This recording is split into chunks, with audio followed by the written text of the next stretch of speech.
go there to scoop fuel, it comes with consequences, often are fatal. So we'll have all of these issues, and how can we make sure that we don't get ourselves in this situation where Nigerians and some of them are even caught up in this madness, not like they even went to school field, and some people are just driving, some people are just trying to keep body and soul together, are trying to sustain their means of livelihood. But more than anything else, the government would also need to be responsible.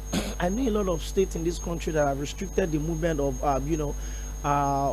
tankers carrying either gas or petrol or diesel to certain times of the day before they can move along the city center. But the question a lot of people have also been asking is this: why can't we look for different means of transporting these extremely flammable items? Why can't we work on our rail system? Why can't we work on our pipelines to make sure that you don't need to spend days on the road to move fuel from Apapa to Jigawa or from Ore to Maiduguri? Why don't we have other means of doing same, so that we can reduce all of these unfortunate accidents that are happening on the road? That was what we talked about on Monday. And on Tuesday, I had a young farmer, a practical farmer, that joined us on the show to look at the potentials that we have in the agri sector. I mean, we ask ourselves, in a country with so much land mass, so much greenery everywhere, we're blessed. Mr. Miwadi would always say that Ogun alone can take care of the food needs of the entire Southwest, but we're still battling food crisis. The Ministry of Agriculture and Food Security seems not to have so much idea on how to sort some of these things, and that was what we talked about on Tuesday. I had a guest, the CEO, Chief Executive Officer of Fresh from Farm. He was my guest on the show on Tuesday, and today we're here. I was taking it to a whole new level. You know how we always do it on Thursdays. The chief political editor of Guardian newspaper, Mr. Miwadi, always join me. But today, a couple of months back, I had a guest, and the conversation flipped so quickly because of the engagement we had on that show. Well, it was virtual, and today we've decided to make it on a whole new level by bringing in the guest live into the Mainland FM studio. Now, we're streaming this program live on all our social media platforms, beginning from facebook.com/mainland 98.3 FM, on X, formerly Twitter at Mainland FM, on Instagram on Mainland FM, and we're also streaming live on YouTube, Mainland FM. So we've got all of these and more for you to connect with us. In case you're also moving around, you can actually log into Radio Garden and search for Mainland 98.3 FM to follow the conversation. We'll also open the phone lines on the turn of 5 o'clock for you to join us. It's 90 straight minutes of conversation today. We're going to have, a little departure from how we usually do it on Thursdays when Mr. Miwadi joins me. Because on the show today, we're going to talk about the personality that we have in the studio. We're going to talk about his journey. We're also going to talk about what he's been up to. I don't know if politicians retire. I don't know if they do, but of course he's been up to a whole lot of things. He's got a compendium of knowledge that he's going to share with a whole lot of us. And let me put it out real quick. As a young entrant into the business of journalism, I'm one of the individuals that teaches me how to bring in quote, radicalism or activism into journalism. I have one of them with me in the studio. Of course, remember the names: Ganifawa of blessed memory. Remember Lanre Arogun that day, the likes of Bamidele Aturu, Femi Falana, and of course, a name in that line of sequence is missing, but the name is live with us in the studio today. The former senator that represented Ekiti Central Senatorial District from 2011 to 2015, he's here. I have in the studio live to take us through the conversation around democracy, free press, nation building, the burden of accountability, and all encompassing conversations. And for the very first time, Said Fuad is also with us on the studio. I will have a friend of the house, barrister Pʀᴜᴜss, is also right there in the studio. So I've got a fully loaded conversation to have on the show today. But of course, let me straight up and introduce my guest. Like I said, is a whatever interpretation you give to the democracy we have today, whether we're enjoying it or we're enduring it, we have a man that can take us through that journey. A man that can come out and say, yes, I was part of the people that fought for the democracy that we have today. He has a new book, and right on the front page of that book is the picture that was taken the day he was released from one of his numerous detention by the military. I have Senator Babafemi Ojudu live in the studio of Mela 98.3 FM. Like I said, I represented the Ekiti Central Senatorial District. I have an affiliation with Ekiti, by the way. My mom is from Ikole Ekiti, and so I'm talking to someone that is at home.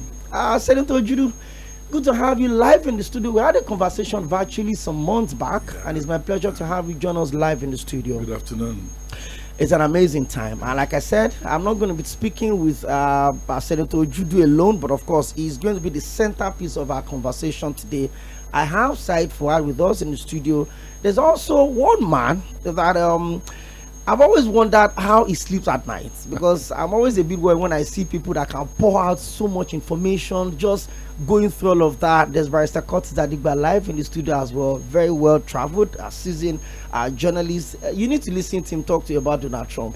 Maybe you have a different perspective about the election and the story, but let's focus on Senator Babafemi Ojudu. It's my pleasure to have you join us on the show today. Thank you very much. So let me start from here. Okay. The democracy you fought for, your story is everywhere. You're not just a leader, you're a mentor to a lot of people. Okay. So I was going through something recently, and I saw a review on your book that was written by Adeola Luther. I'm sure you know that name. Yes. His father was your friend in Obafemi University. Right. I'm going to read a column of his review on your book much later, but let me come straight to you. Okay. The democracy you fought for, a lot of your contemporaries fought for. I mean, I just gave names like Femi Falana, Shehu Sani, Lanre Arogundade, Bamidele Aturu, late Gani Fawemi of blessed memory. All of these people stood firm. So I want to ask you, the democracy that you put your life on the line for, are we enjoying it or we're enduring it? Talk to us about that. Interesting. Well, again, Nigeria is a work in progress. But I always tell people, no matter how bad democracy may be, it is still better than the best of a dictatorship. A lot of people will disagree with you. Yeah, well, they will disagree because many of them do not know what a dictatorship is or was. They've never lived it. They've never been victims. They do not know what Nigeria was like under a military dictatorship. That's why everybody will be saying so. If it were in the days of the military, you probably will not be able to be doing what you are doing today, you know. And if you do it, you will not go back home to go and sleep for the night. As you are coming out of this studio, somebody will grab you and take you to Kirikiri or take you to Intercenter or take you to Alagmo or wherever that is. I believe as much as we do not have a perfect democracy now, as much as the economy is very bad, as much as there's a lot of frustration in the country today, I think it is still better.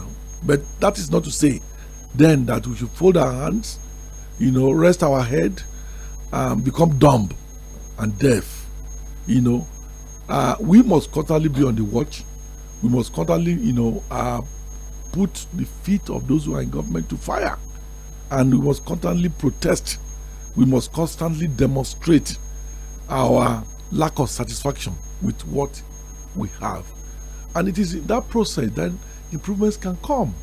If people tell you, oh, don't say this, don't say that, whatever it is, that is not the way democracy works. Democracy can self-improve itself by the fact of opposition, by the fact of, you know, dissent. You know, people are dissenting, people are expressing their opinion, and you are saying, shut up, don't say it, be patriotic, be that. Democracy doesn't grow that way. And that's why, personally, I'm worried about the state of the media. They are not directing enough searchlight on our democracy, you know. And where you don't have a bright, where you don't have, a thorough media, a media that can question everything done under democracy, that democracy will not grow. You know, we need a media that is ready, you know, to kick open the cupboards where the skeletons are kept. You kick it open, break it, and expose what is happening there. Next time around, people will be careful. you know, the kind of skeleton they are keeping in their cupboard. Senator Judu, yes. I mean, you just talked about kicking the cupboard open. Yes, the wardrobe. I'm sure you kicked a lot of wardrobes. Oh, yes, open, we did that under the military. And every single one you kicked landed you in either of one of the prisons or one of the detention centers for days, weeks, months, denied access to your family, your friends. Right. Sometimes there was a time you were locked up. It took about 41 days for your relatives to know which of the centers you were locked up. Right. And all of these have formed your existence as a person. Yeah. First off, as an art collector, which I Right. think you deeply are. Yeah. Secondly, as a politician, a veteran journalist, an activist, a writer. So you put all of this in one. Then on one side, you've also been an individual that constantly looked at the faces of the people and asked the right question. Yes. Aside the fact that you were a former special advisor to the former president Muhammadu Buhari on political matters, you've also been at the centerpiece of all of these conversations. Yes. Talk to us about our journey of transition. We celebrated 25 years of uninterrupted democracy. We'll be doing 26 in a few months' time.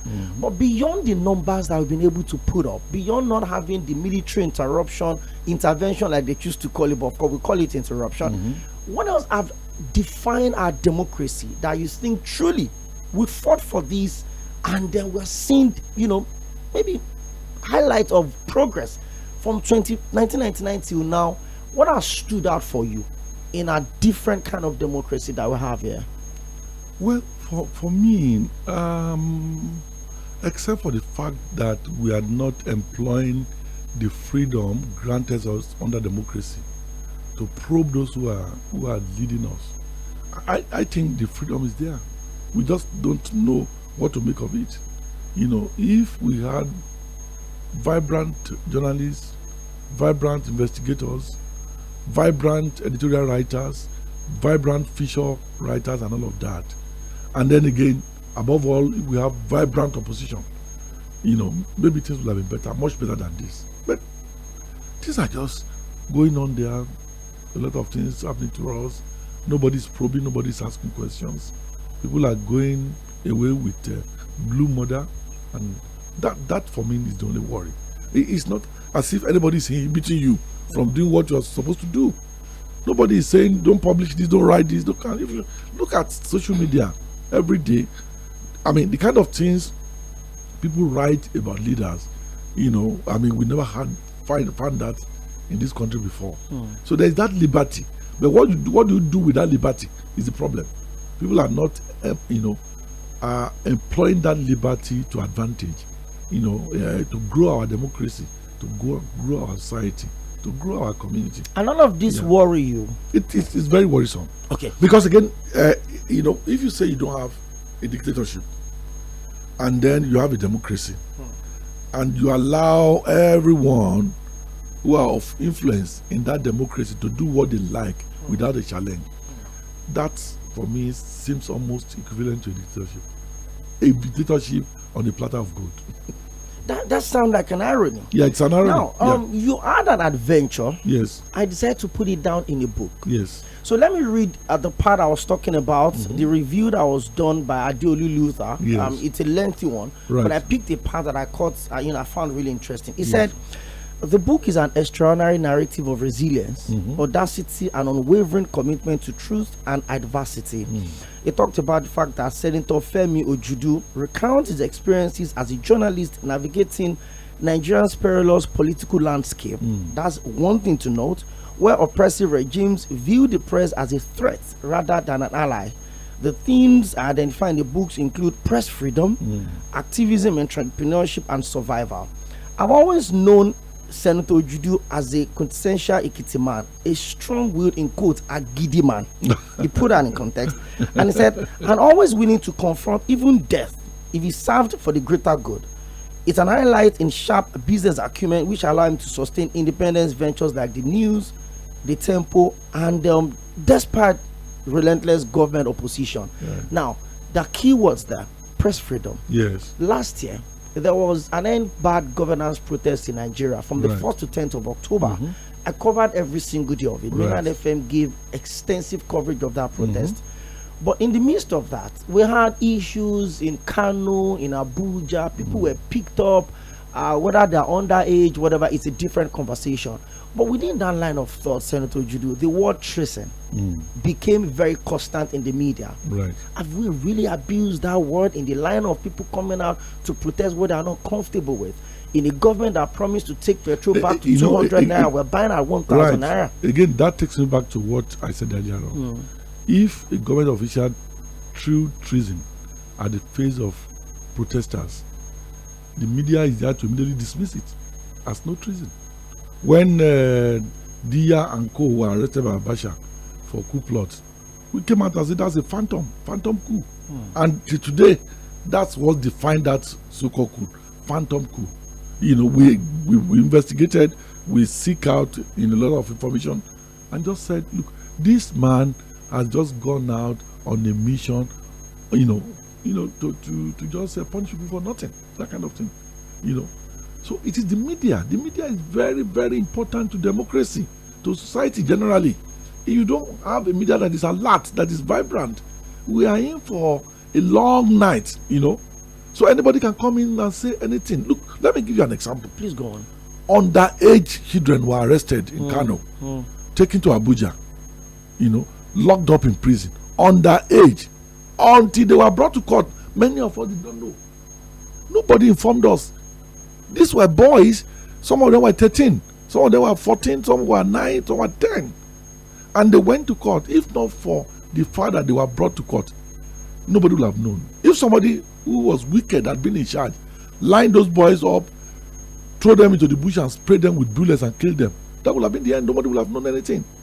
It was only when they came to court and lawyers saw this and then decided to take video recording and photographs, and then we saw the whole story. We were all scandalized. And of course the judge now said, okay, each of them should pay 10 million naira for bail. People could not buy loaves of bread and a sachet of water. There is no way where you have a vibrant media journalists in Kano would not have known that those other citizens were arrested and taken away from Kano. And then when they arrived at Abuja, there is no, in a vibrant environment of media practice and freedom, they ought to know that those children were brought in there, they were taken to prison, and they were locked up for months in prison. So that's what I'm saying. So in a democracy, if we do not have journalists who are vibrant, who are probing, then the so-called operators of the democracy can do anything and go away with it. And it's very dangerous. It's more dangerous than dictatorship. Okay. There's a book in front of you. Yes. That you authored. You call it The Adventure of a Guerrilla Journalist. Yes. How did you come up with that name? What had formed that opinion? Like I said, the picture in front of this book was actually taken the day you were released from one of your numerous military detentions. How has this experience on this book, by the way, we're going to take a couple of reviews from few chapters from the book. Right. How has it formed your opinion about where our democracy is going to right now? Right. Because we have people in government that supposedly participate in the journey to this democracy. Right. But it looks like what they enjoyed from free speech that probably didn't come on a platter, they're not even allowing anybody to breathe on that right now. Right. Whether we like it or not, journalists are still being picked up in this country under democracy. What has your experience in this book, what has it taught you, especially with the reality of what we have right? I know you have history with this road, Ikorodu Road. Yes. I'm sure you can't forget some of the experience you had on this road. How many times you were kicked and picked up on this road?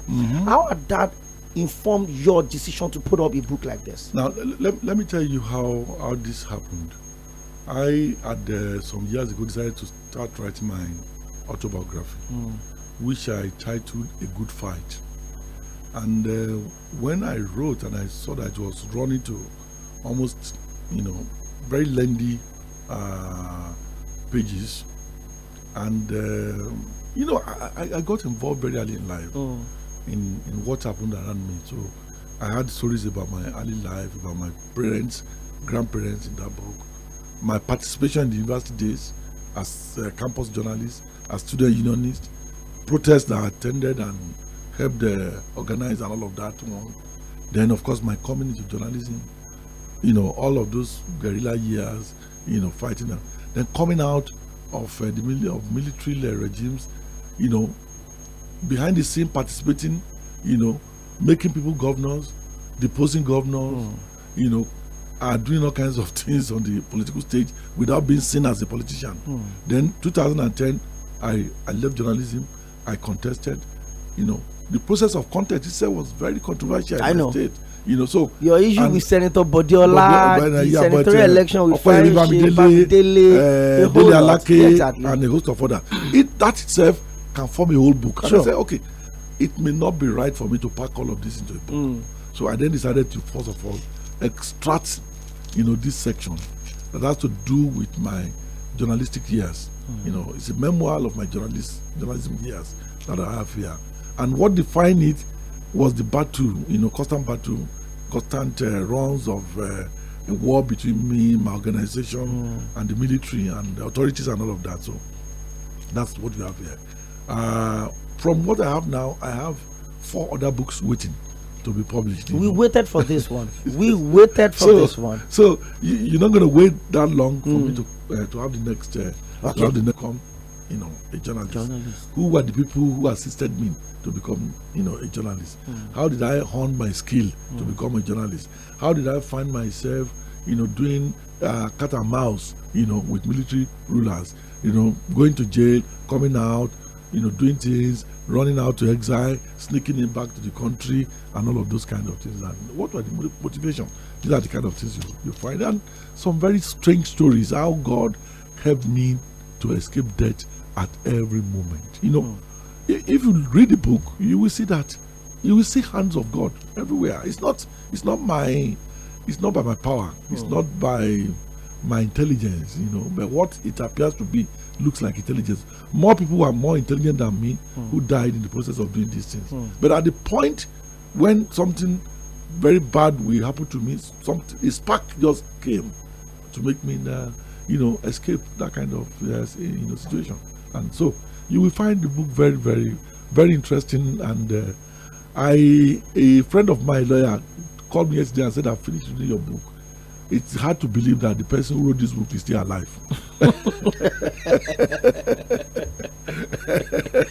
And I said, I'm still here. Very, very much. Still looking good, by the way. But I just keep thanking God for what He has done in my life. Yes. Okay, we're going to slide into the book very soon. Right. Aside from, I'll just take us to some breakdowns of few, extra out of it. But before we leave, we've talked about free press right now. But would I have something that comes with free press, which is supposed to be democracy and some kind of government? You've been a participant at the forefront, contested for political offices, came with his own intrigues, the court's decision until the court decided that, you need to get into it, your senatorial and all of that. In 2022, you gave an interview to one of the national dailies where you talked about the fact, and this is a bit personal, I want to link you back to your friend, now the president of the Federal Republic of Nigeria.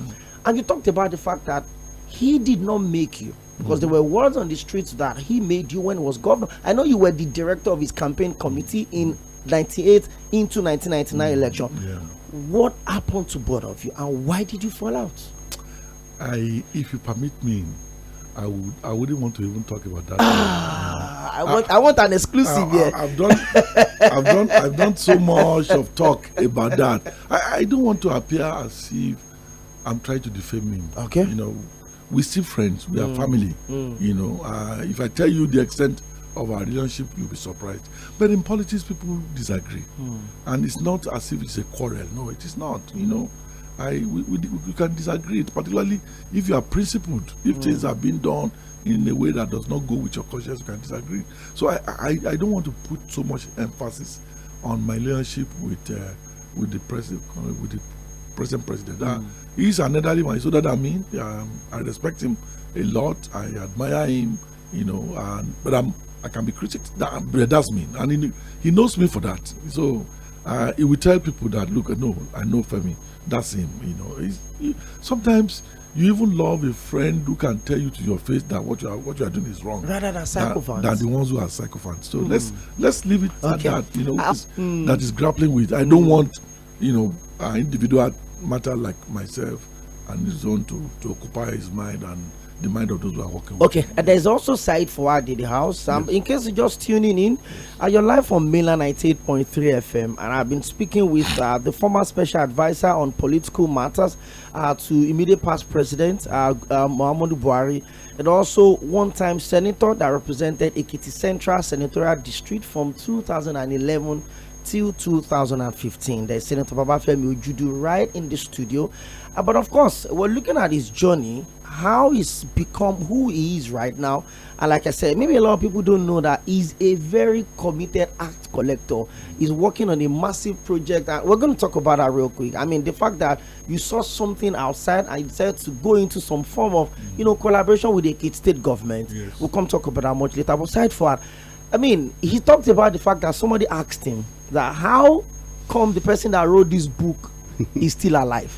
I'm sure you've got some pages you want to share with us. Well, luckily I've read the book. Really? Yes, of course. Oh, I had to do that. Luckily, that's nice. By Tᴡɪᴛᴛᴏ gave me a copy. It's actually his own copy. Yeah. And I've had to really dig deep into the book to pick a lot of things there. I was going to start with a part of the book that talked, I think that's the first chapter actually, about your visit to the late Gani family in the Gusau prison. Yes, in Maiduguri. Gashua prison in Maiduguri. But so that we can have a smooth transition, I'm going to take you back to the conversation around the current president. Now, I'm not going to ask you questions around your relationship with the president, your personal relationship. Okay. You've talked about the fact that look, people can disagree to agree on principle. Right. So I want us to talk about those principal disagreements you have with him. Yes. The first one will be before the elections. It was widespread knowledge that you supported the former vice president. Yes. Pastor Yemi Osinbajo, against who a lot of people felt was his principal. And there are people who still think that is a betrayal of some sort. That's number one. Number two, why did you think Pastor Yemi Osinbajo was a better person for the job than the current president? And now that he's president, do you still think that, look, he's not doing the right things? What are those things that you think he's not doing properly? I like I said earlier on, I want to avoid. No, we're not talking about personal relationships. No, yes, but governance now, nation building. I know. I don't want this interview to go into my assessment of President Tinubu and his government. No, I will avoid. Any specific reason for that? Yes, reason being that I've talked about that over time, and when you begin to repeat things like that, people think that you have a you have personal vendetta. So let's leave it at that. Let's continue to pray for him to be able to relieve Nigerians of their troubles, of their frustration, of hunger, and all of the problems that we are confronting now. He needs our prayers. He needs our prayers. And if we have suggestions we can make to him to improve the economy, to improve the standard of living of Nigerians, to get fuel cheaper, and ease the life of our people, then we should do as much as we can. I don't want to go into this exchange of words about what is doing right and what is doing wrong and all of that. It's going to take away from quite a lot of things that we're going to discuss here today. People will pick on that tomorrow. And they forget all of the other things that we are. Yeah, but before we go into some of the critical parts of the book, how is Pastor Yemi Osinbajo doing? He's been a bit quiet in the political but he's working very hard. It's on the worst stage now. What stage? Doing what? Is he doing well? Climate change issues. Campaigner, he's an ambassador. Renewable energy and all of that. Any plans to come back into the political space from the pastor? That I think I will assist to bring him here one day. Okay. But you don't know? I don't. I will be glad. I'll be glad to host him. But let's go into some parts of the book. You talked about the Gashua prison visit to the late activist, Gani Fahimi, and of course you also talked about the wife, Alhaja Gani Fahimi, your experience, how you had to sleep somewhere, just to hide yourself from what the military was going to do to go after you and all of that. Do we still have the likes of Gani Fahimi? You've bashed the media, your constituency, hard. Yes. I'm still going to come to that. But let's talk about activism. The likes of Bekorason Kuti, Pai Nauru, Gani Fahimi. What has happened to activism in Nigeria? That is dead. He's dead too. Yeah, that is dead. There's no opposition. That's what I said it earlier on. Gani Fahimi, Bekorason Kuti, Femi Falana, many of us consider ourselves to opposition under the military, and we're willing to do whatever was necessary at that time to rescue Nigeria. He referred to Ikorodu Road. Yes, there was a night myself and 𝐶, who is the chairman general board of the nation, were writing graffiti all over this road. 1 a.m. Free Gani now, free Garifa. We were writing graffiti, and soldiers pursued us to Garifa his house in GRA in the night. We barely escaped to the house, and they banged the gate and locked it up. We don't have people like that anymore. All of us now, we are chasing money. We want to buy, designer shoe, designer shirt. We want to go to the best parties on the weekend. You want to marry good and have parties, and it's that is the current order of things. It's different from what was yesterday. It may also be different from what may be tomorrow. So it's just unfortunate that we have a lot of problems that calls for vigilance from the media, vigilance from activists, vigilance from labor, from opposition, and from professional groups as well. But that vigilance is not there now. That's why we are in the mess that we are in. Yeah.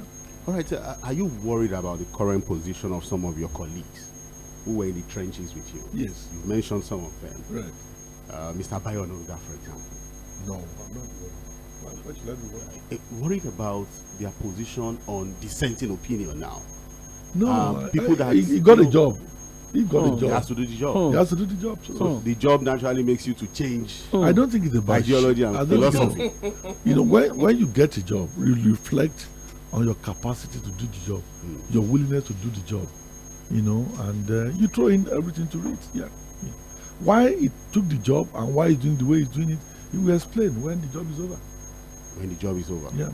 Okay. Yeah. Well, let's really talk about Ekiti politics. Oᴑᴜ is from Ekiti State. No, I'm from Lagos State. I'm mixed blood. I'm from Ondo and Ekiti. Okay. But again, there's a part of the book that I'm sure a lot of Nigerians will want you to talk more about, and it was the ouster, the impeachment of the former governor of Ekiti State. Who was that one? My very good friend. Yes. Mm. And yes, impeachments can happen. If there's going to be one of those controversial moments in Nigerian politics, it was his impeachment. The impeachment of Lɪධᴇ. Yes. At that time, the news was that there was a failed poultry project. Yeah. I want you to go see. It would be nice for you to explain to Nigeria. There was a failed project. A failed poultry project. I'm coming, sir. Yes. At that time, the news was that WဃÇō had visited Ekiti State. There was supposed to be an inspection of a poultry project, and Baba saw something. And Baba asked a question. And asked a question. Ayo, don't your chickens don't they don't defecate? Don't they defecate and all of that? And that was what was in the media as the last straw that broke the camel's back. I'm just coming, sir. And that Baba went back to Abuja. He was annoyed. And so that was what started the entire impeachment process. What's in your book? No. In your own account of what I'll give you example. You said that you were actually the foundation. Yes. You initiated. Right. And you got the nod of the president. Yes. And then you activated the political machinery of Ekiti State. Yes. To impeach Yᴏᴜᴜᴜ himself. Yes. Can you explain what really happened at that time? Let me tell you this. As I said earlier on, between 1999 and 2010, I worked behind the scene, very actively in the political space. I participated. I was very critical of the governors elected by my state, right from Otunbani Adebayo. I was very critical of him. I thought, that he was not doing enough as he should do.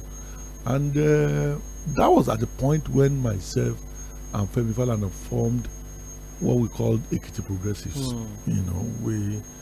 The intention was to be critical, form ourselves into an opposition against the government. We did that, and it was in the process that Pʀᴜᴜᴜ,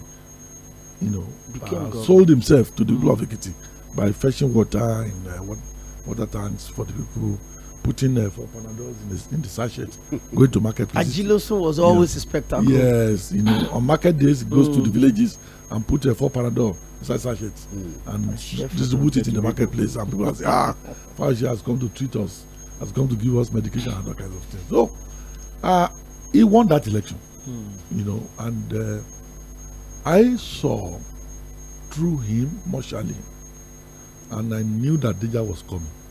So I invited 11 people to my house in Magud, and I told them that Ekiti is going to be in serious trouble with the new governor that we have. That from the pedigree, from what I've read about him, from his utterances, he's going to be very, very intolerant of opposition. He's going to be violent, and he's going to, of course, make do with the resources of Ekiti State. So I said, let us form a professional body to, tackle this fellow. And that was how we came by Ekiti 11. We had 11 people that started that meeting in my house. So we call it E11.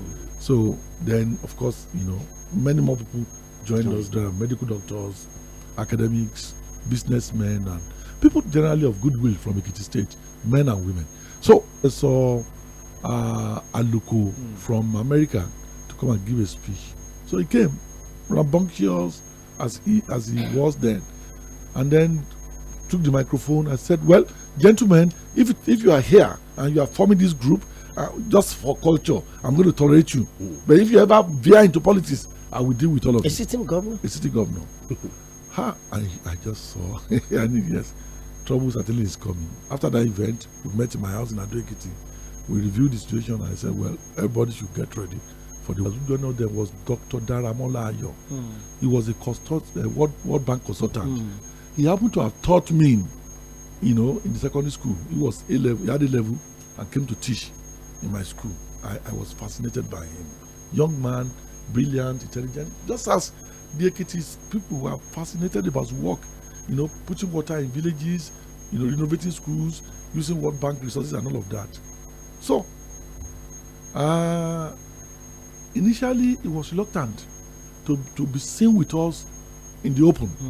And I told him one day, I said, look, doctor, participate. Get involved. Get involved. Be open. Who will be killed will be killed. Who will not die will not die. But suddenly, he just woke up one morning. And he's gone. He has been shot dead on his bed in his village in Ijaw. What happened? Well, there has been so much criticism of the governor and his government in the Ekiti State.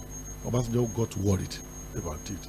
Obasanjo actually set up a security committee to investigate Fayose, and they came up with a report indicating all the murders in the state that he has gotten involved in, drug taking and all those kind of things.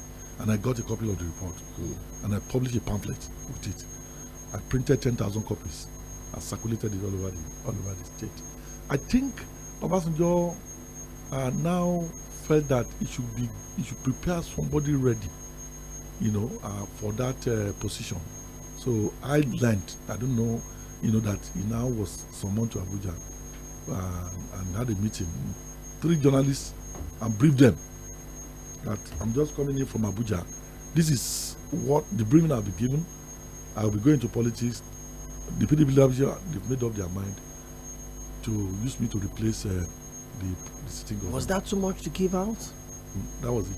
Pom, they killed him. And I was raging. I was determined to avenge this. That look, I will avenge this, and not by going to kill, but to disgrace the person who caused this. So, and I repeated that. Student came in on holiday from Ifaki. There was an election of a local government council, not local government, the councillorship election. Yes. So the NCP, Ghana Municipal Party, was winning. So they now called the governor that we have a problem. NCP is winning the councillorship election in The Ifaki. councillorship election. The governor rushed down there. The young man challenged him, Mr. Governor, and they now started snatching ballot boxes and disrupting the election. The young man went to him and said, look, this is not done in a democracy. You can't do this. Then they pushed the guy, Omojola, and he fell down. Somebody one of his aides, carried the big stone, hit it at his scrotum, and he died. I had that again. Earlier during the day, ACN members were holding a meeting in Umbagba. He mobilized personally his boys, disrupted them, smashed and destroyed 15 cars before going to Ifaki. I said, if something is not done, I probably will be the next person to be killed by this guy, because I've come to be noted as a one-man opposition against him. So So that was how I made up my mind. And we began to look at what was the possibility of removing him. And we started mobilizing. I wanted to use the media, but the media was suffused with money. They were writing glorious stories about him. In fact, the story of Omojola was written by a reporter and in Ekiti. He sent it to his newspaper. They changed the story in the newspaper to show that Fauci went to settle crisis in that place. And I wrote to the publisher of the paper, myself and Pemper, wrote to say this was not what happened. That this was not the report the reporter on the ground sent to his office in Lagos. In Lagos, the man investigated and caused the true story to be published later in that paper. So when I saw that the media has been bought, you will go whenever any of the editors is having a birthday, you go there in the morning and you will not leave until 6-7 p.m. You give money and all of that. If we are going to carry an advert against him on what he has done in the state, before you know it, the advert will get to the newspaper, they will send it to him, he will reply it, the two will now be put side by side. Center page. I said I have to put on my ticket. So the media battle wasn't working. It wasn't working. I then went to Ekiti State. I recruited local musicians. I brought them to LTV8 to their studio. They composed songs against him. I printed 25,000 copies, CD and cassette. I circulated it in Ekiti. And it became popular and all of that. So we kept using extramedial alternative media. I did postcards of him passing under barbed wire to enter into the airport one day. I got the photograph, somebody sold me the photograph. I put it on postcards, and I again printed thousands and printed and put it out there. So it was in the process of that a lady called me one day and said, "You would love to see me." I said, "What is it about?" He said, "Well, he saw the speaker of the house grumbling about Fauci at the function. That if I approach him, he may just be able to just be able to." Was that Honorable Bamishile? No, that's on Friday. Okay. Friday. And that was how I approached him. It's a long story, and then he played along, and then of course we got a lot of important people involved, at both locally and at the presidency, and we took him out. And of course also within that period of time, the sister came to me. I was in my office one day, she walked into me and said, "What is it?" He said, "I know you'll be surprised that I'm Fauci's sister and I'm coming to you." I said, "What is it?" He said, "Well, before my brother kills me, let me tell the story between me and my brother." And I quickly, sent for a video recorder and took her to the boardroom, got my journalist there. For 3-4 hours, she reeled out all manners of inanities by this guy. And then I ran 3 editions of that in the news magazine, Then a guy also walked to me and said, Eshegubamiteco, and said he was involved in with Fauci and Babalawo in kidnapping a pregnant woman. The kidnapper split open the belly and then do juju and that. Those kind were of thing. crazy atrocities. Yes. So and I took that on up to the level of IG.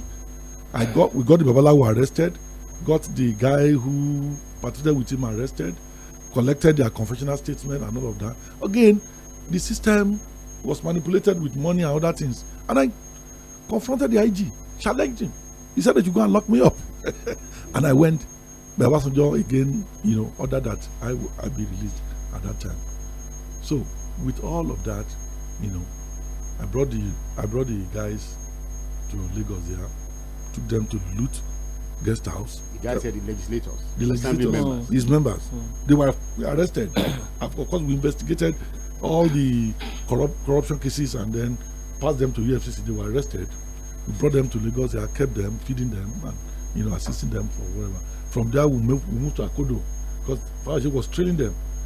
We spent a few days in the hotel here. We moved there to Akodo, from Akodo to La Campagne, from La Campagne to Ikorodu, until we finally, somebody was to get us a mace here to go and do the impeachment.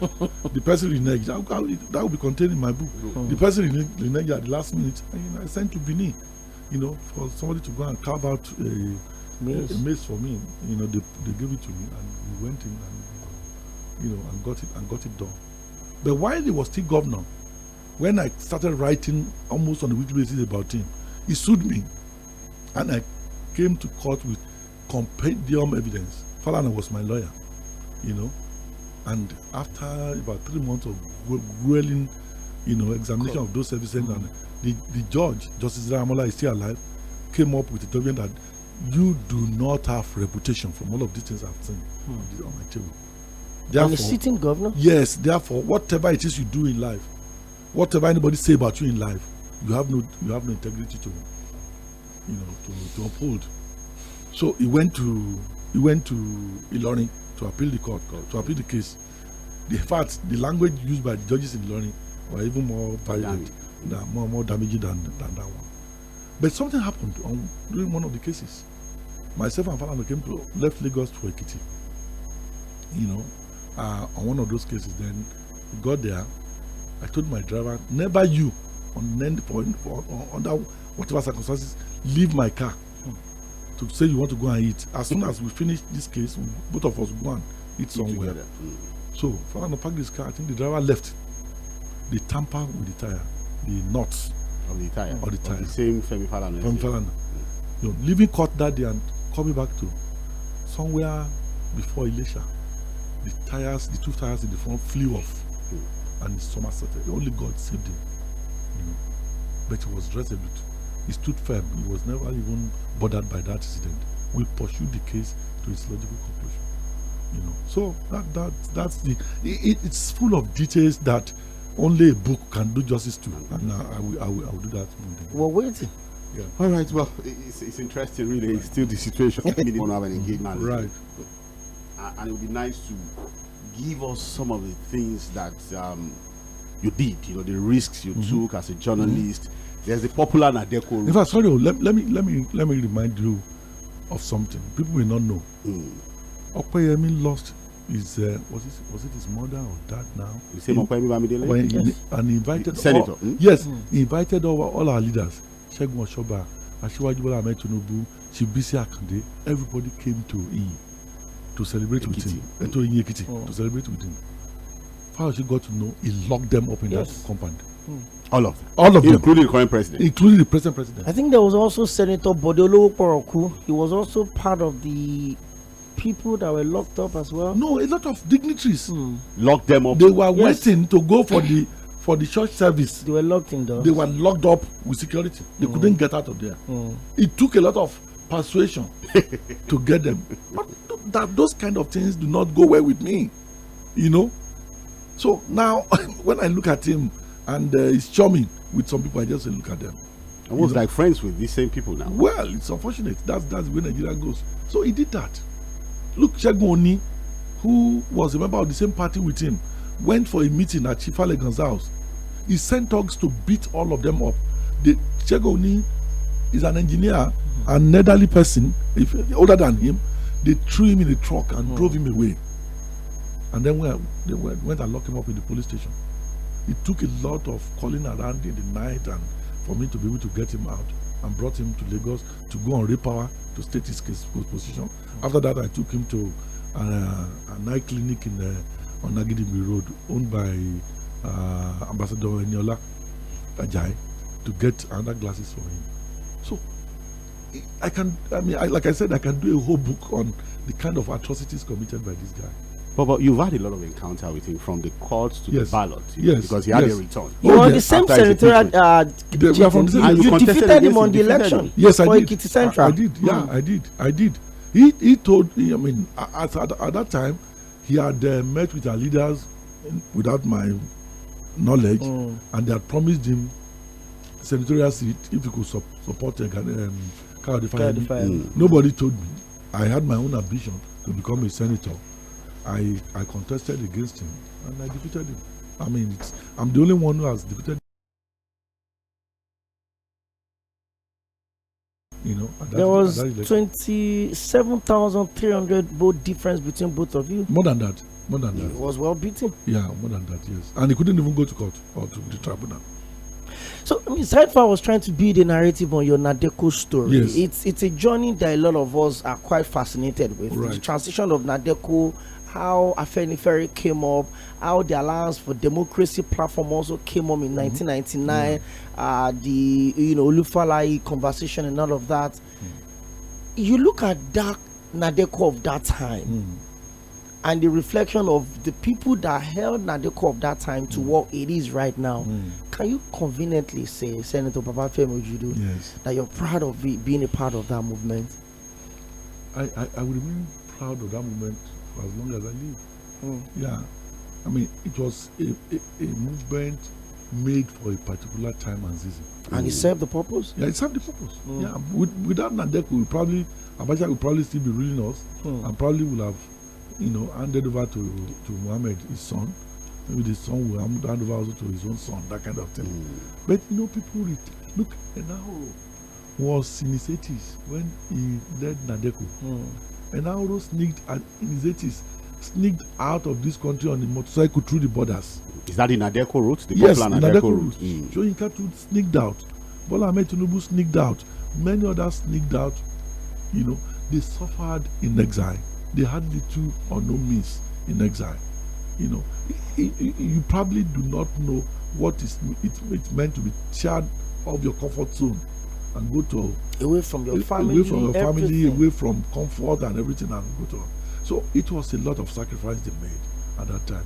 So whatever anybody may say, whatever position any of them may hold today, history, will be kind to them at the end of the day for standing up to dictatorship at that particular moment in life. I mean, the elders would always say, yes.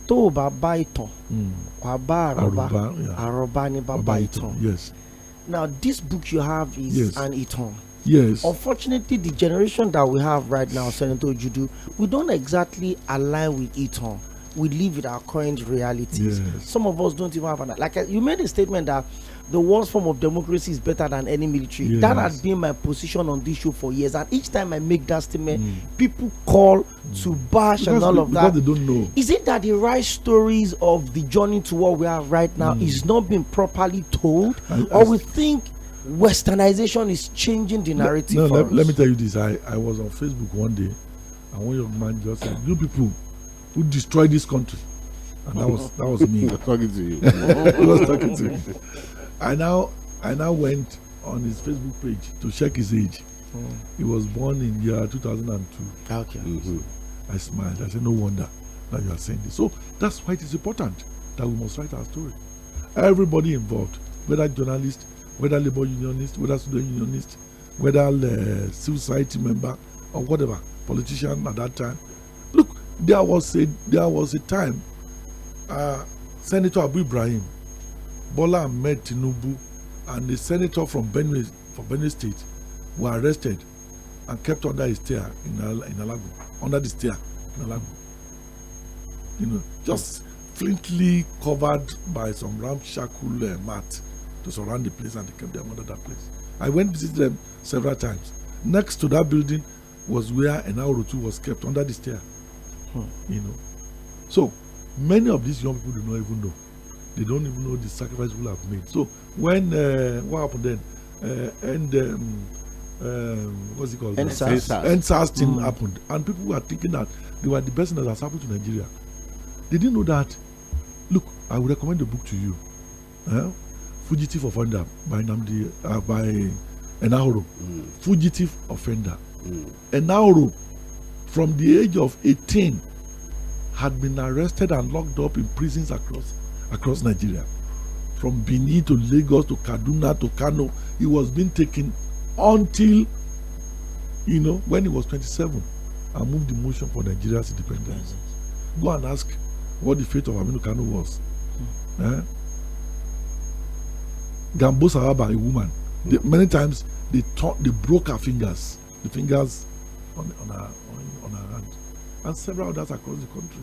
Mrs. Funmilayo Ransome Kuti was deprived of traveling out many times to go and attend conferences abroad in China. They tagged her a communist. To be tagged a communist in the 60s, in the late 50s and early 60s, was like being told that you have committed treason, that kind of thing.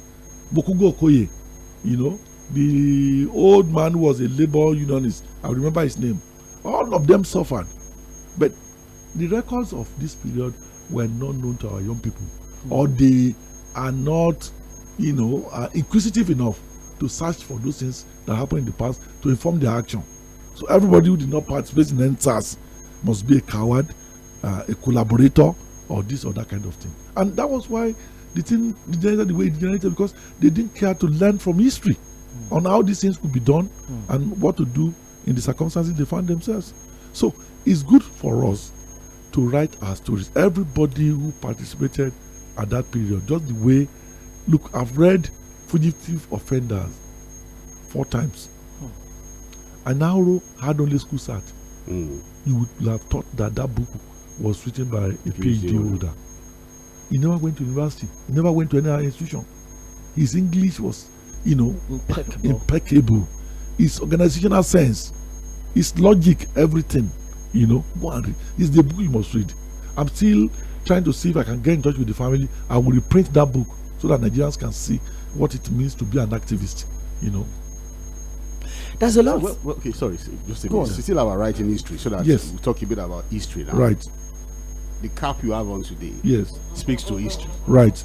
And it goes back to the era of the late sage, Yes. ᴏᴜᴜ. Yes. And we have people who still claim Yes. to older philosophy and ideology. Yes. Yes. They wear the cap, they have the glasses, Yes. they talk about progressive politics. Yes. They are still around today. Yes, very much so. Before this democracy, they endeared a lot of people to themselves using Yes. that same philosophy. Right. Do you believe that anybody still owes to that philosophy and ideology of the late sage? Well, yes. The progressives of today, quote unquote. Do well- you believe in what they put forward? Well, there are impostors. There are those who are genuine. There are those who are just using it to further their own nest, that kind of thing. But again, anybody who is going to rule this country in the next 100 years, who do not pay attention to Awolowo, cannot do it successfully. I'm telling you, the man has thought out everything that we need to do. What is different, is about data. Where is planning for 100,000? Maybe now we have 1 million. Maybe we have 1 But million what are the or basics? 10 million. Basics that the leaders of the day should pay attention to about the ideology of Awolowo. Yes, life abundant. Life abundant. Give good education, provide free health, provide employment, make sure that our farmers have what it calls optimum community, where their life on the farm, where they are growing food for the majority of Nigerians, is not different from the life in the city. That's basic. Then personal example, integrity, Leadership by example. yes, discipline, yes, all of that. Anything, that a nation should do to rise to greatness is contained in all of his publications. And I've read virtually everything he wrote. Virtually, I have a section in my library dedicated to his works. Yes, Awolowo's books. And the books are available. But our people perhaps are not motivated by service.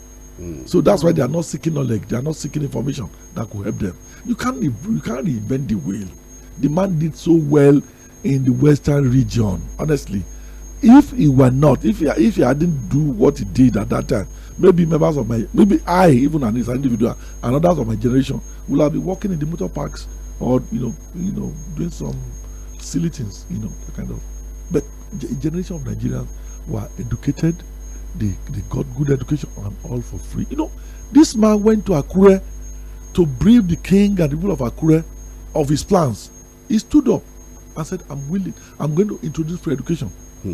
Please give me your sons and daughters, release them from the farm, let me train them. Then the king raised up his hand. He said, you bet, to be able to do that, you are going to pay so amount of money as tax. The king now stood up and said, Awolowo, you are asking us to bring our children. I have many children, no. I have about 21 now. So I will have to pay this tax in 21 places. Awolowo said, no, you only pay once. And if you pay that tax once, all of your 21 children, I will train them. The man said, And he did it. And he did. And he did. So we have, that's why people talk about professors and professionals all over Yoruba land who are doing very well all over the world, who have legacies of achievements, legacies of of knowledge and all of that. So we have departed from that part. Everybody want to get to government so that they can first their own nest. You want to buy many cars. You want to own a house in your village. You will own a house in the capital of your state. You own a house in Abuja. You come to GRA, own a house. You go to Banana Island, own a house. You go to Ghana, Accra, own a house. You go to Atlanta, own a house. You then move on to London and own a house. What do you need all of that for? These are not commercial properties, though. They are residential houses. Have you heard of any home owned outside this country by Awolowo? Awolowo used to go on holiday every year with his family. There was a time I went to London. I stayed in a particular hotel, and the manager kicked him down. When Awolowo was alive, he used to stay with us. The hotel is managed by some Japanese people. He never have any house outside Nigeria. He built a house in Ikene, had one in the upper here, and an old one in Ibadan. That's all he had. That's all he had. The man that did everything. That did everything. That did all of that. That has a power next to God over the people of Western Nigeria at that time. But here, somebody will serve for 4-8 years, is building houses everywhere. One governor even bought about 5 factories in China. Meanwhile, the salary of the state workers were not paid. Not even minimum wage. The basics one were not paid for 2 years. I'm telling you. I'm not I knew about that. It's my friend's state.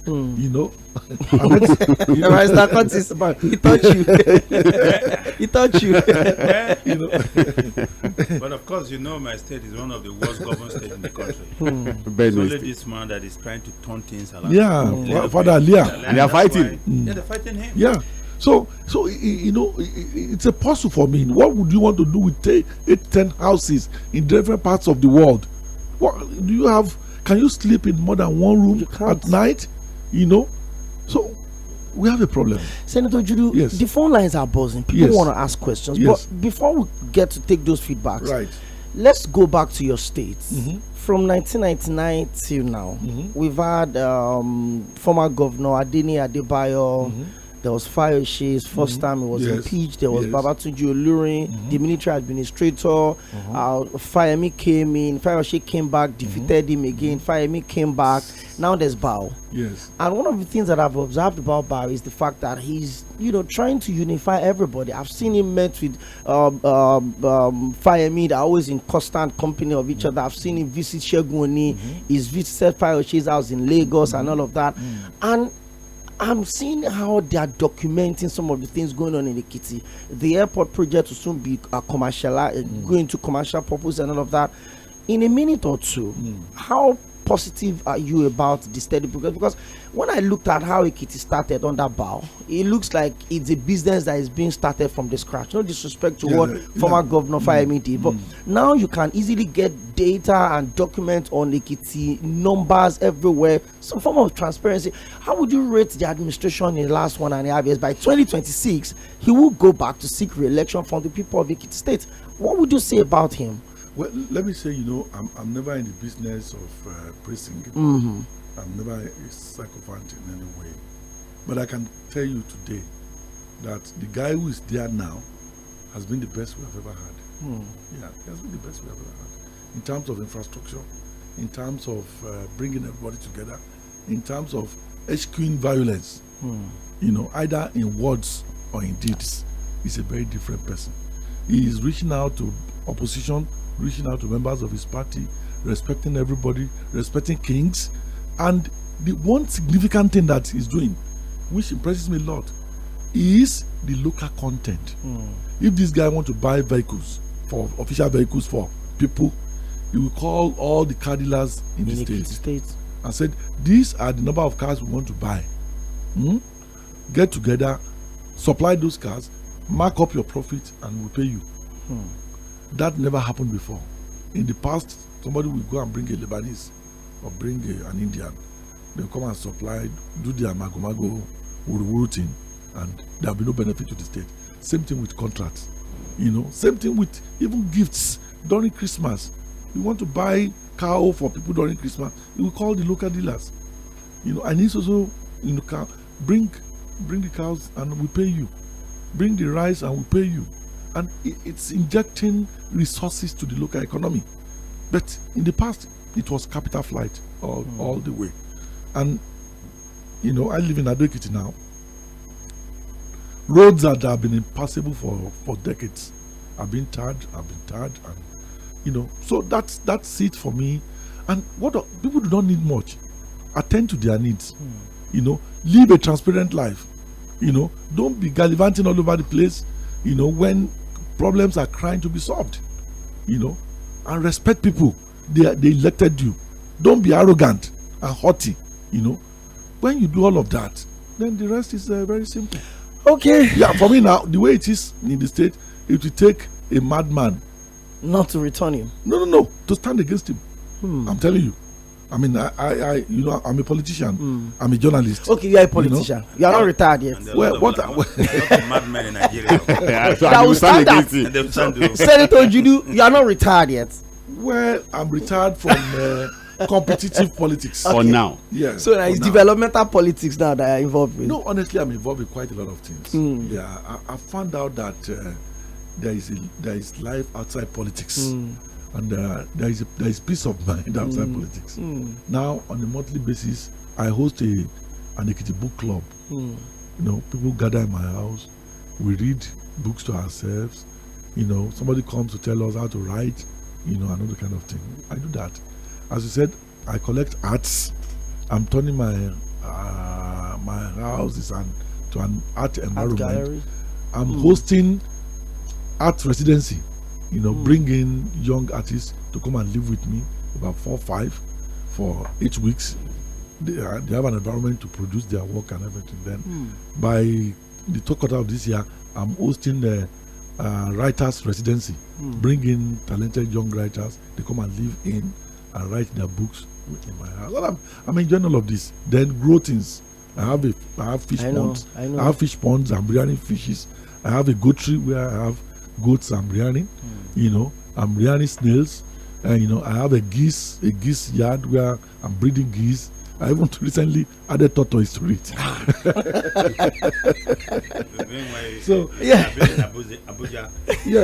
struggling with every other person. Yeah, so I wake up in the morning, I go look at all of this, intend to them, and I have space to read and write. I perhaps have the best personal private library in the entire state. You know, so I read, I write, I encourage young people to read and write as well. Then I mentor. I mentor a lot of young politicians. I try to redirect their mind from seeing politics as a means to looting. You know, that politics is about service to the community, service to the people, and service to the self. Not this idea of, you know, in Ekiti, when they say, that means you cannot lie. When they say that you are a chronic liar. It's a chronic liar, a deceptive person, that kind of sly and deceptive. But that is not politics. Knowing politics does not mean that you are a liar. Knowing politics is being able to use your position, you know, to solve the problems around you, to create good life for the people. That's the way. Okay, we need to pick the calls right now before they come for us. Much later, you're going to tell us how we can lay our hands on this book. I mean, it's really hot right now, very, very hot in demand right now. But you can join the conversation 09136000410.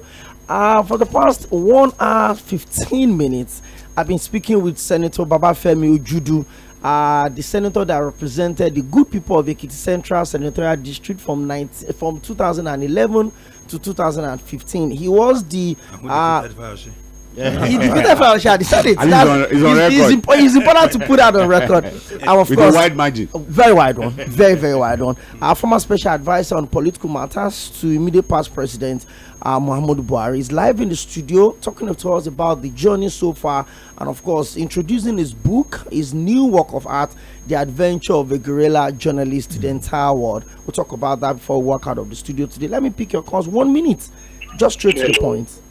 Hello, good evening. You're welcome. Yeah. When your guest is, this is all I want to when your guest try to mention the senator for Bᴜɪᴜ, he's talking about Abu Sahame, the former Senate president. Yes. Yes. Ame Buche, yes. Yes. Ame. Right. And that person is nowhere you come from my mother place. That is where I grew up. Oh, good. So, but the issue that I want to ask, why the majority of those NABECO members, they are not benefited from the government system they are fighting for, and the few that have money in the pocket that are benefiting from government? That is only my question. Thank you very much. I will just put up the questions together. My guests will respond. Ones and for 0913-600-0410. Ambassador Musbao. Just straight to the point. I forgive you. Good evening to everybody in the studio. Good evening. My leader is struggle. Yeah, I yes. respect you so much. Thank you. Even though some of you disappointed me last year, that's issue for another day. Good evening to you, sir. Thank you very sir, much. During your answer some question, Yes. I want to pick 2 points there, and I want you to just take your time to respond to this. Okay. First of all, if you talk about 𝐶𝐹 Right. and that somebody deliberately denied this man to be the president of this country, I'm talking about former President Olusegun Obasanjo, and a bunch of you war with him. I see him. If you agree with me, I believe former President Olusegun Obasanjo contribute to the 65% of the downfall of this country. You agree me or not? Second, how far Osho come back the second time, and with all the deeds after him, and the people of Ekiti rallying him to become the governor second time. We want it, even though to become a citizen, we don't want the deed. When Amechi at the governor there, we are close, threatened by a soldier at that time. Yeah, they didn't allow them to. They didn't allow them to visit Ekiti State. Right. Thank you very much. That's the question, because I've always wondered too, if he was unceremoniously removed, how come he had 18-0 against a sitting governor when he came back for a second time? Okay, more calls. Hello, good evening. Welcome to Mainland FM. Hello, good evening. You're welcome. I want to ask your guest, sir. Good evening, sir. Good evening, Dabada. What do you think about the Sharia thing going on in Ekiti? Is there Sharia going on in Ekiti, really? Well, there's a story today. Yes, I saw that. I'm a Muslim and I relate with all the leaders in Ekiti Islam. If there is going to be anything like Sharia, I'm going to be involved. I must tell you that. Okay. I will know about that, but I don't think there is. I think there is a lot of propaganda going on as regards Sharia. Ekiti are the most liberal people you can find in this country. Where the population of Muslims in Ekiti is about 40% to 60% for Christians. And look, I'm a Muslim. My wife is a Christian. My dad was a Muslim. My mother was a Christian. I had Muslim members of my family. My younger brother is a pastor of Redeem. So that kind of thing is not what is an issue in Ekiti State at all. Yeah. Sorry, Senator. Let's pick this call. Hello, good evening. Good afternoon. You're welcome. Mr. Pen, Mr. Senor Judo, and well done. Thank you very much. This is Mr. Sass calling from journalist. Mr. Sass, you're welcome. Right. One of my questions is that when will these people known for these killings be brought to book? Very, very good question. Straight to the point. Yeah. Okay, let's do one more call. Then Senator Judo will respond, and then we have messages to pick as well. Side forward. This phone is full. And this one says Nigeria is not work in progress. That is Godwin, Elder Godwin from Ogun State. He said Nigeria is not a work in progress after 64 years of political independence. The dictatorship that your guest is talking about is still with us. The military brought more development than the so-called civil democracy that we have. The corruption that we're experiencing now is very monumental and mind-blowing. This government is averse to criticism and only thrive on propaganda. And your guest is still blaming the media that have been gagged. Elder, that's one there. Hello, good evening. Oh, we got a bit late. And also on Facebook, we've got messages. Benjamin John says, today's program is highly commendable. But if they explain Nigeria to you and you understand, then it was not properly explained.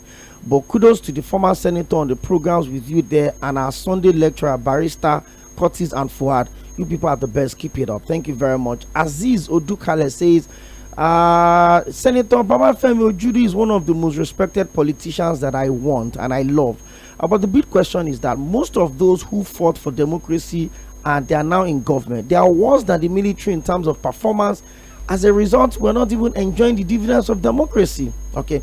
Benjamin says, please help me tell the man with you in the studio that Nigerians have been praying for their political leaders. We don't need anyone to tell us. They should tell the president to fulfill his campaign promises to Nigerians. He promised reduction in pump price. He promised available and affordable electricity. He promised to secure Nigerians. All this we've not seen. Instead, it's been untold hardship and hunger. Please tell the man in the studio to speak truth to power. One more call, then my guest will respond. Hello, good evening. Hello, good to have you on the show. Hello. Oh, good afternoon. How are you? I'm very well. My greeting to everyone in the studio. Thank you. Good afternoon.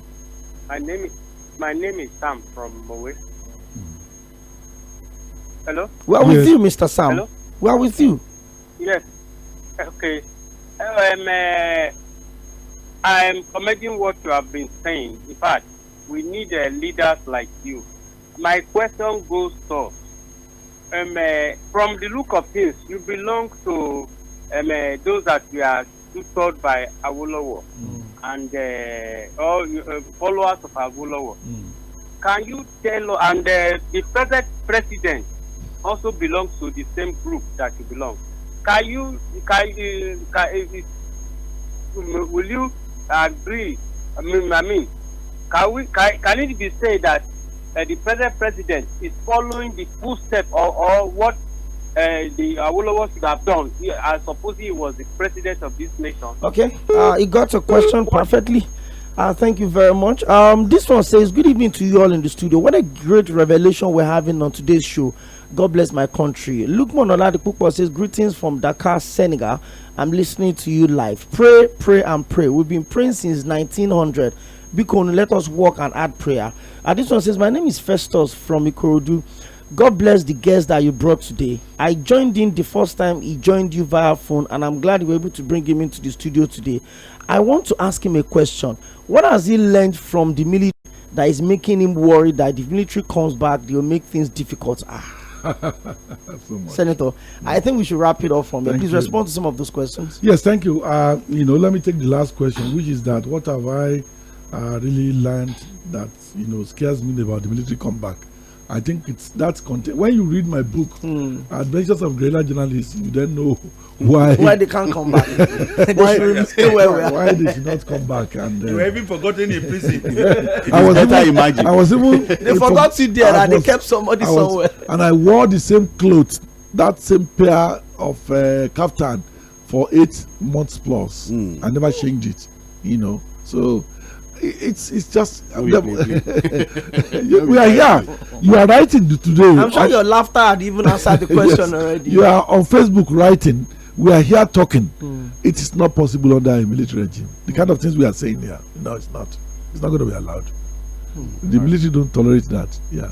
Please respond to some of the questions. Okay. Now, somebody said whether the present president is following the legacy of the late sage. I think it's for the listeners and Nigerians to put the records of Awolowo on one side and the records of the president now on one side, and then make their judgment. Whether it match. And they make their judgment. I won't say more than that. And someone also asked that, how did Fayose come back to win an election again? It is. You see, let me tell you about Ekiti State. We are well educated in Ekiti State, but most of the educated in Ekiti State, the middle class, are not living in Ekiti State. Majority of people who are living in Ekiti State, 95% are poor people. The poor people do not care about aesthetics. Corruption means nothing to them. What the poor people knows is what they can eat now, what they can get now. What brought stomach infrastructure? Yes, stomach infrastructure. So if you give a poor man a loaf of if you give a poor man a loaf of bread, then he can kill his mother for you, to support you. And then when you now have somebody who has mastered the art of deception, art of deceit, and then turn that to populism, it will try to win elections.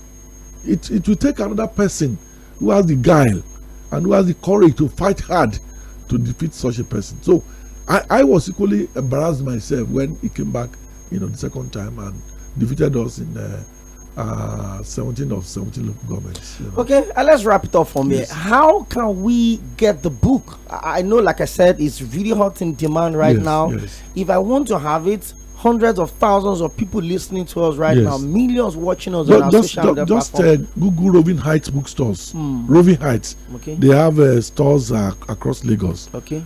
It's available on Amazon. Okay. You just order it on Amazon.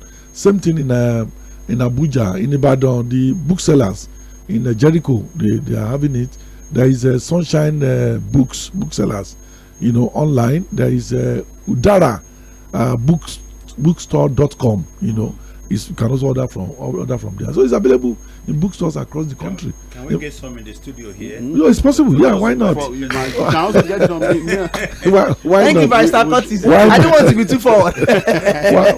Why not? Actually, let me say this. The first set of printings that we did are already exhausted. They'll be bought, and I'm actually in Lagos to order, and I'm going to be here for another 1 week to see that we are printing a large sum of other sets of books to be delivered to bookstores across the country. Okay, in 30 seconds, yes, give us a final word.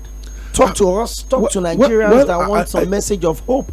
I will start by calling on my brother journalists, the media practitioners, to please come out strongly to defend this country, to expose evil, to give people hope, to define this democracy, to expose whatever it is wrong, in our governance. I want them to know that there will be no gain from this democracy if they do not come very hard on government, if they do not put the feet of those in government to fire. That's to do. Therefore, the politicians, please, we are going to live one life. In 40 years' time, people of my generation will be very few who will be here. Why then do you want to acquire so much while everybody around you is poor? Àwọn Yorùbá ló sọ wípé olówó kan láàrin igba òtòṣì lòun náà. Look, I cry these days when people have diabetes. They have sickle cell anemia. They have high blood pressure. They will now require like 100,000 naira to buy their drugs in a month. Meanwhile, some have incomes less than 30,000 naira. We are sentencing them to death. Let politicians reflect on this. Let them assist. Let them, give people a new lease of life. 2.5, 3 years ago, I will come to Lagos here, fill my tank for 16,000 naira. That will take me to 𝐴ᴏ, and I'll still have some left to use from some that is. Now 15,000 can buy only 15 liters now. Now coming to Lagos, I bought 110,000 naira fuel. What is my income? That is not. It's not sustainable in any way. It's not sustainable. People are suffering. They are eating things that they have never eaten before. Children that are being born now by young people, how will they feed them? The baby formula thing has gone, the price has skyrocketed.